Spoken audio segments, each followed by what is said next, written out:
Entendi. Então vamos acompanhar aqui no telão. Diz assim a palavra do Senhor, versículo 13 ao 16.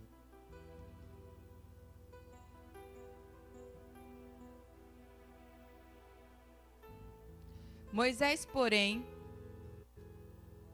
disse ao povo: não temais, estai quietos e vede o livramento do Senhor, que hoje vos fará. Porque aos egípcios que hoje vistes, nunca mais os tornareis a ver. O Senhor pelejará por vós, e vós vos calareis. Então disse o Senhor a Moisés: por que clamas a mim? Dize aos filhos de Israel que marchem. E tu, levanta a tua vara, estende a tua mão sobre o mar e fende-o, para que os filhos de Israel passem pelo meio do mar em seco. Veja o cenário. Um cenário avassalador. Os inimigos se aproximando. O povo de Israel num beco, praticamente num beco sem saída. Não tinha para onde ir. À frente, atrás estavam os egípcios. Montanhas e pedras agulhadas. Pedregulhos.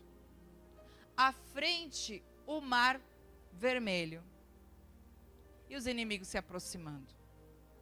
E o que o povo de Israel faz? Ao invés de clamar ao Senhor, eles reclamaram. Em momentos da nossa vida, em momentos difíceis, em situações difíceis da nossa vida, o que nós temos que fazer? Ao invés de reclamar, temos que clamar. Clamar. Ao invés de reclamar, clame.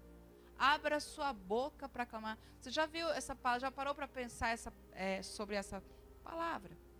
Reclamar. Começa com duas letras. Quais são as duas letras? Reclamar.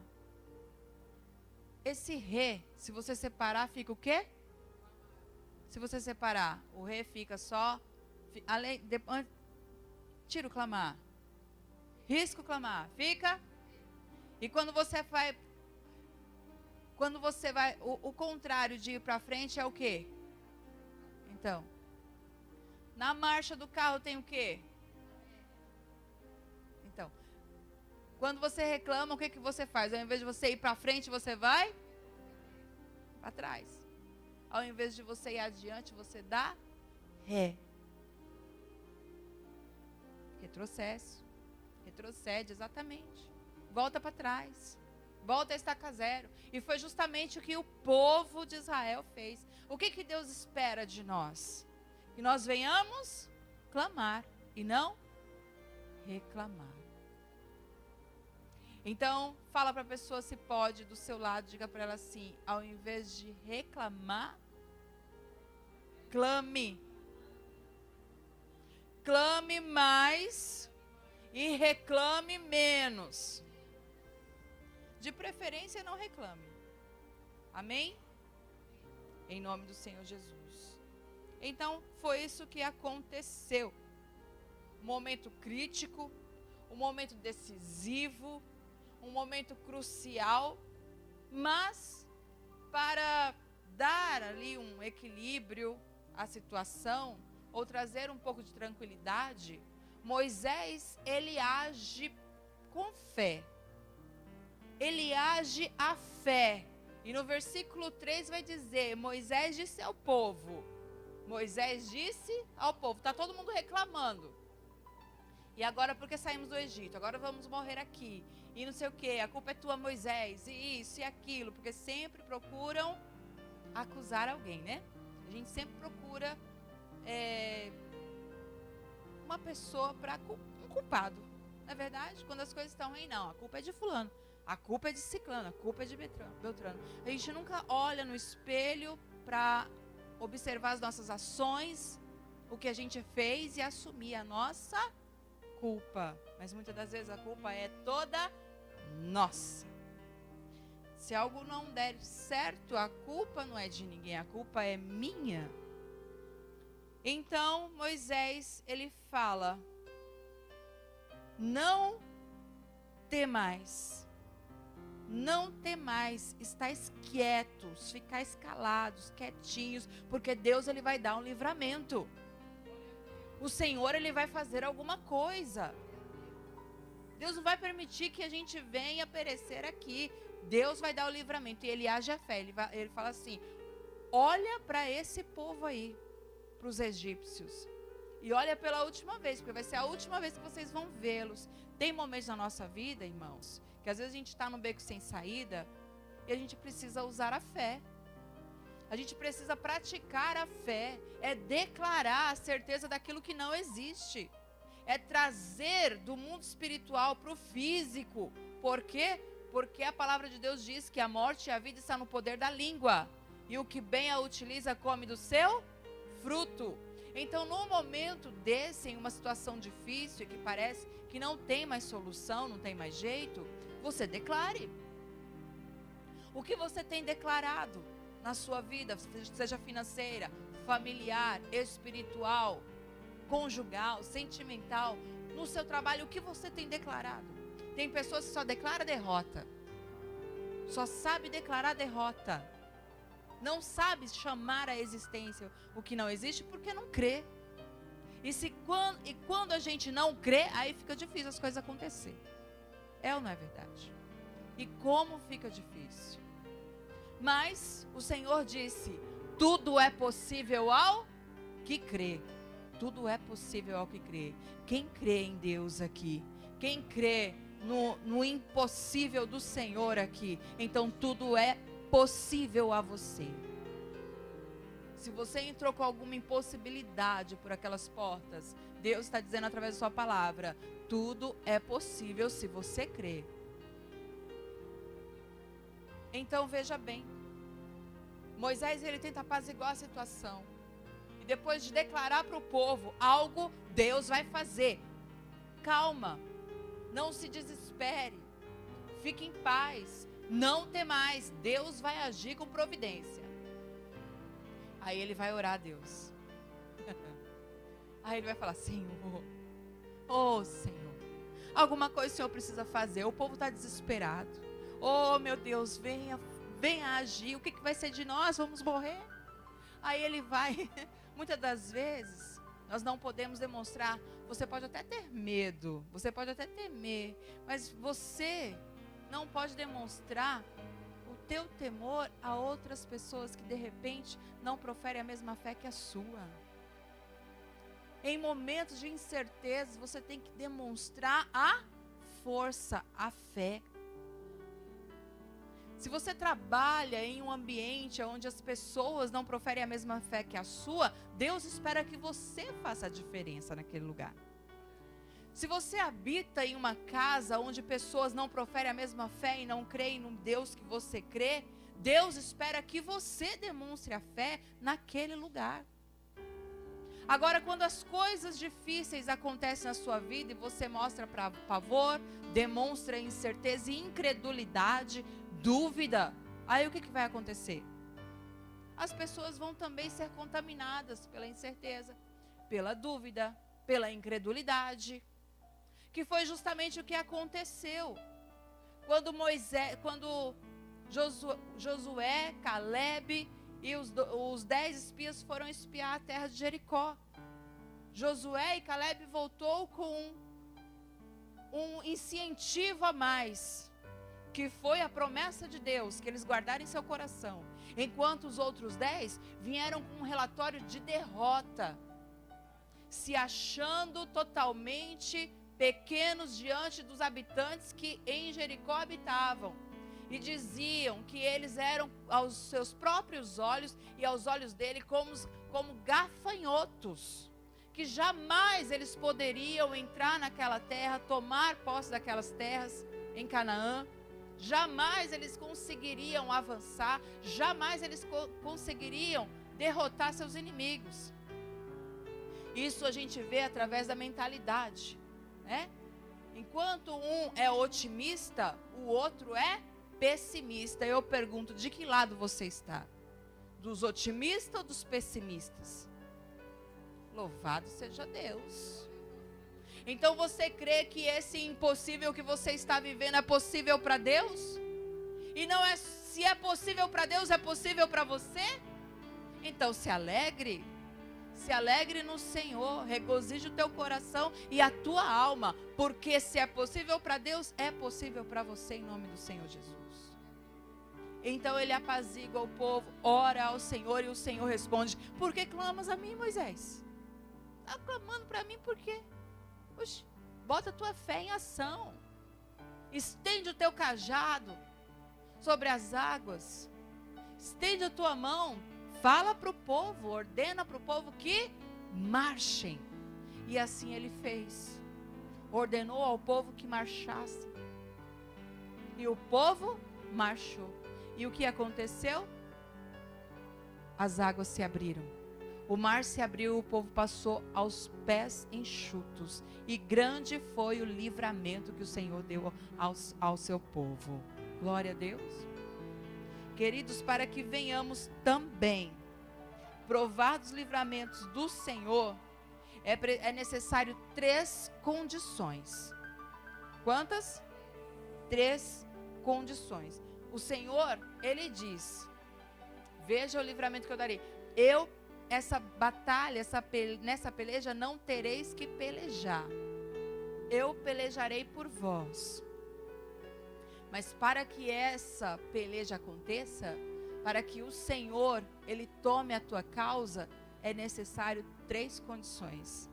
A primeira é você se calar e deixar Deus agir. Mas como assim, apóstolo? É isso mesmo que eu vi. Porque quando a gente fala, quem muito fala, já tem um ditado que diz, né? Quem muito fala,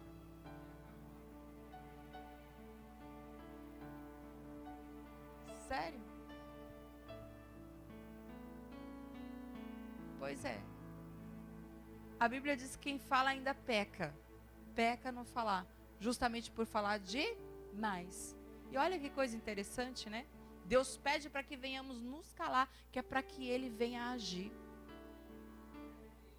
Por que será que Deus pede para que a gente venha se calar? Tem gente que fala pelos cotovelos, sim ou não? E como é uma boca aqui, outra acolá. Fala mais que o homem da cobra. Fala que é só Jesus para ter misericórdia. Isso, eu acredito que isso deve atrapalhar, não é? Porque senão Deus não mandava se calar, não. Tem momentos que a gente fala. Tem pessoas que só do tanto de falar, ela se entrega pelas suas próprias palavras e acaba falando o que não deveria ter falado. Aí o inimigo está só de butuca, ó.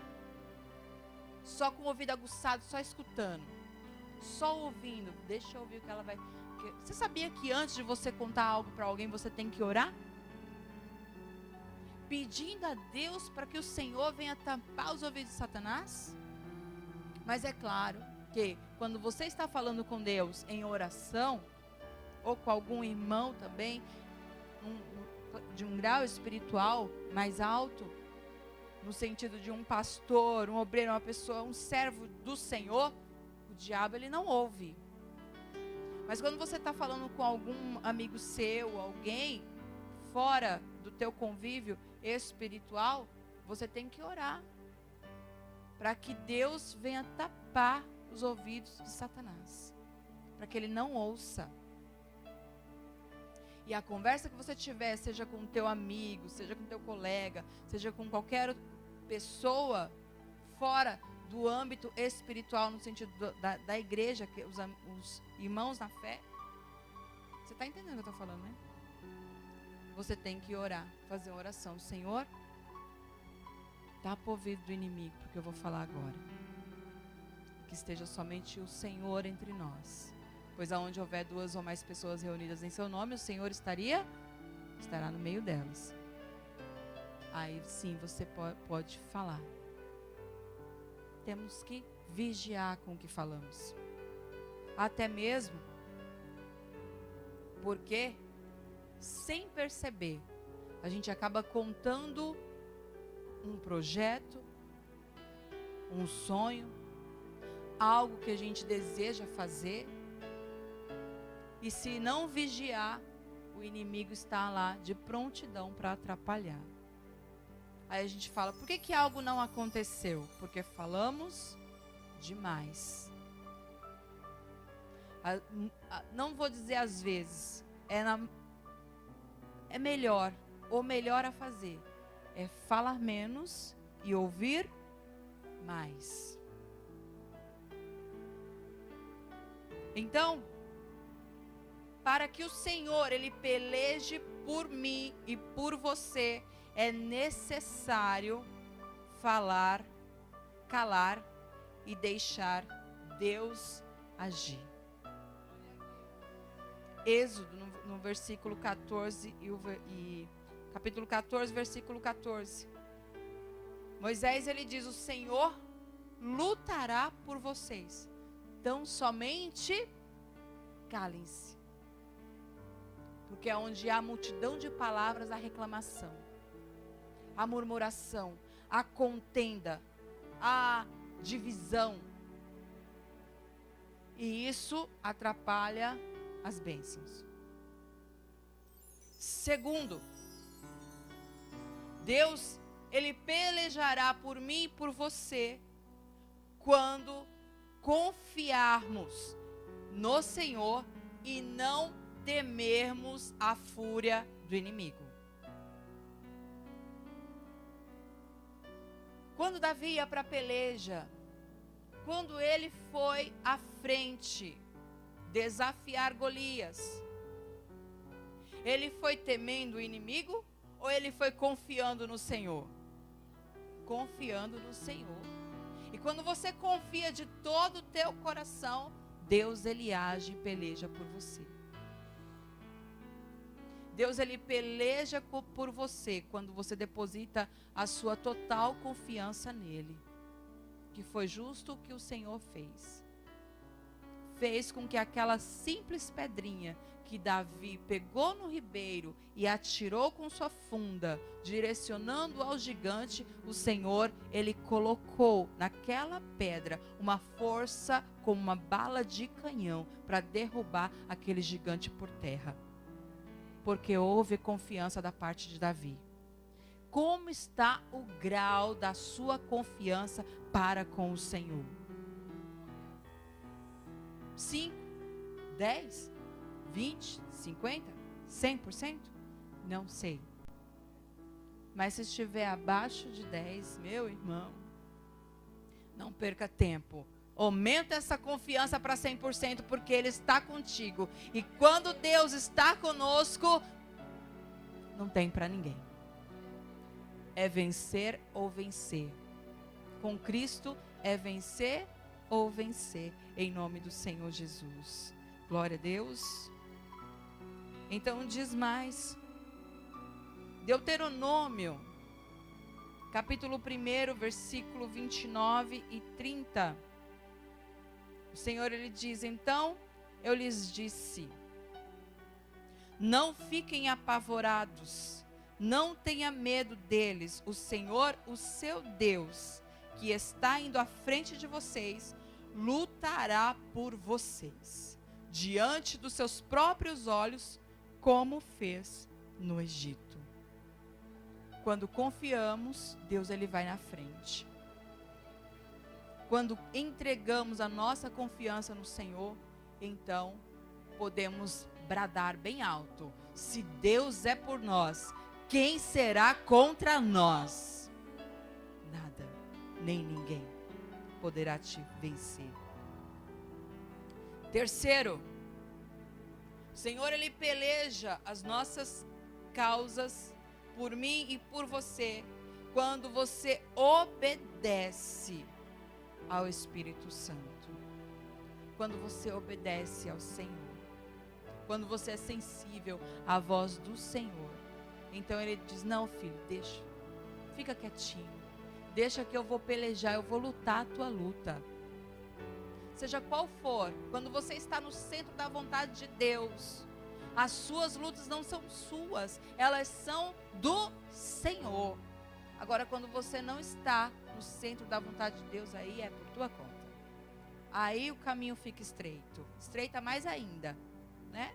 Porque aí fica difícil lutar e vencer sem a força do Senhor, sem a presença do Senhor.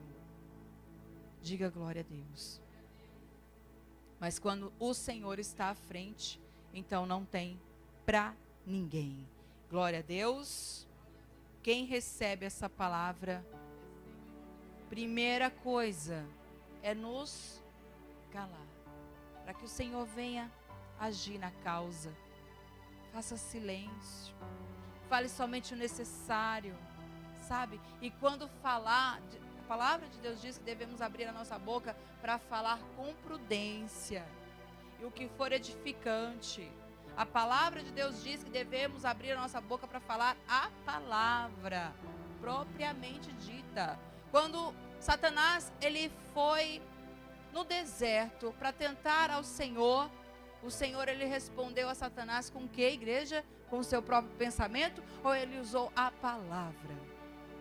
O diabo também usou a palavra para tentá-lo e o Senhor rebateu com a palavra. A palavra tem poder. E a palavra, com a fé, ela é uma bomba atômica. Porque a palavra de Deus diz que a fé que vence o mundo, o poder que vence o mundo é o poder da fé. Glória a Deus, unida à palavra. Ela se potencializa e faz o impossível em nossas vidas, em nome do Senhor Jesus. Então, primeiro é fechar a boquinha. Segundo é confiar. E terceiro é obedecer. Você que crê que o Senhor ele peleja por você, fique de pé em nome do Senhor Jesus. E grande foi o livramento que o Senhor deu ao seu povo. E grande será também o livramento que o Senhor te dará em nome do Senhor.